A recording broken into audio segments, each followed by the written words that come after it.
Hello! Welcome to my Let's Play of Final Fantasy X's Masters mod.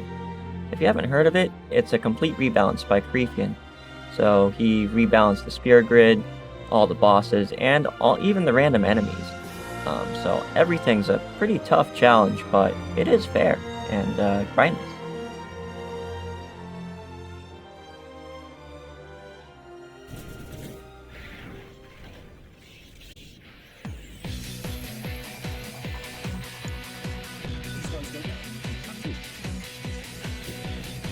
Like always, we start in Xanarkand, but it's still the prologue, so there really aren't any threats yet.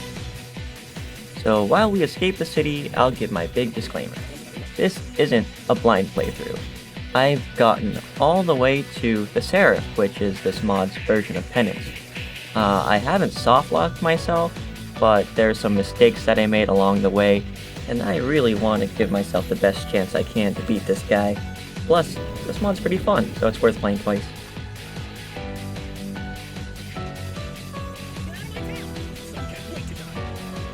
Alright, so back to the game. If you've been paying attention to the background, we've been unlocking a lot of overdrive modes.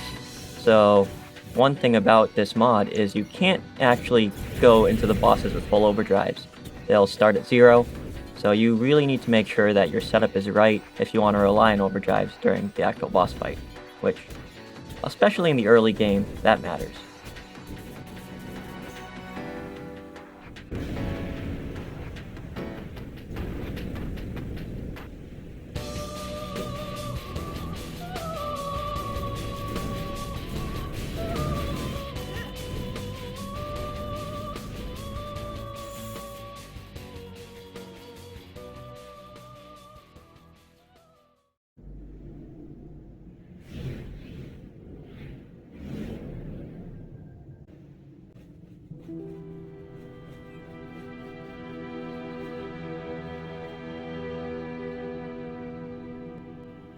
I want to show off some fun tricks that I learned along the way, and also figure out maybe some new strategies based on whatever equipment drops for me.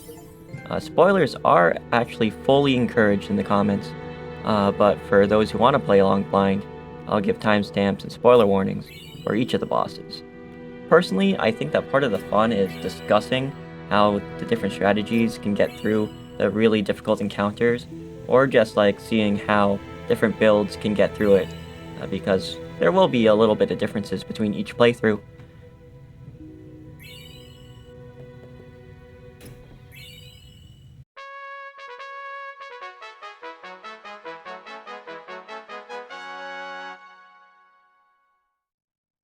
Alright, so now we have the first actual fight of the game.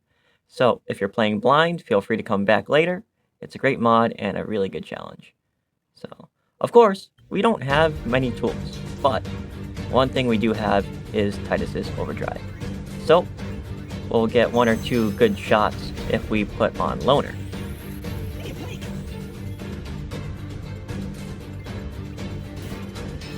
Now, since he hits us with Zombie, there's no way that we're going to just be able to beat him by attack, attack, attack. We will not outlast him.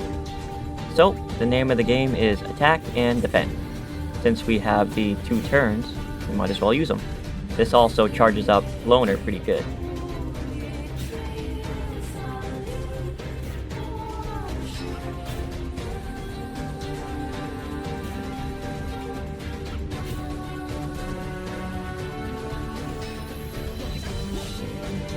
Now that Riku's here, we are confronted with every RPG player's worst fear, using consumables. Now, the first Antarctic Wind is forced, but I'm going to hold on to the last one, because we probably will need it later. Now, also make sure to heal Tidus before the zombie gets reapplied. One thing I could have done to make this fight a bit smoother is just to save up for that second overdrive before Riku joins up. But it's really not that big a deal. The main struggle with this is getting to Riku.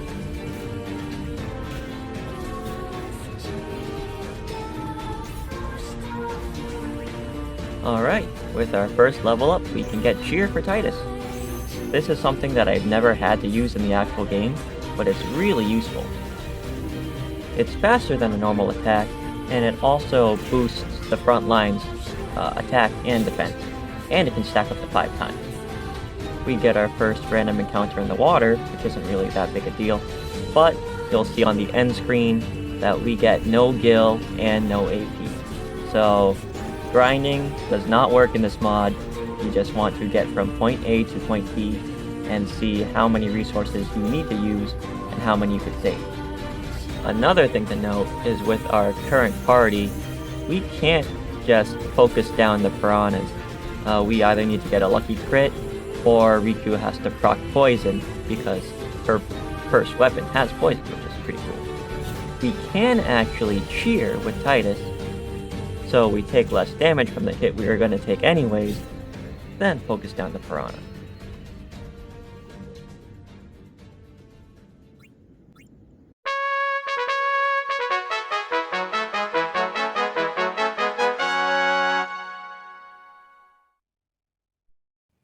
Alright, now we have real fight number 2. So again, if you want to play yourself, come back in a bit. Alright, so right off the bat, I'm using that last Antarctic Wind. It's a lot of damage, and Riku's normal attacks are really weak. Again, Cheer makes a big difference in the damage dealt and taken.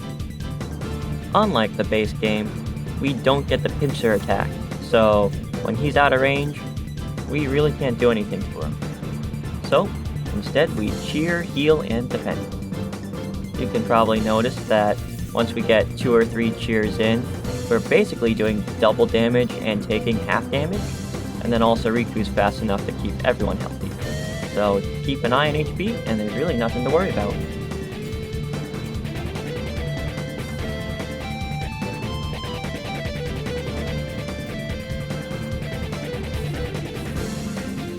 One minute later.